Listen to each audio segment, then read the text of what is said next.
நீ என்ன தென்மதுரை அரசாணியா, நெசமாக வந்து இருக்கும் அல்லிராணியா, நான் என்ற எண்ணம் கொண்டு நடக்காதம்மா, நடந்தா தங்கையா கிட்ட நடக்காதம்மா, இல்லாதத பொல்லாதது எல்லாருக்கும் சொல்லாது, எம்மா எம்மா சும்மா சும்மா அங்கே இங்கே துள்ளாது, பெண்ணாக வந்தாலே பெரும்பாகியம், முன்னோர்கள் சொன்னாரடி ஒரு வாக்கியம், வாயாடியே போல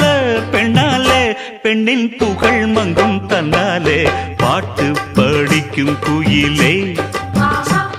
உன் பாட்ட நீ பாட்டு ஒயிலே, பூட்டி பூட்டிச்சு வப்பேன் வீட்டு கிளிய ஒன்ன காட்டில் தோரத்தி 2 போட்டு கிறங்க வப்பேன்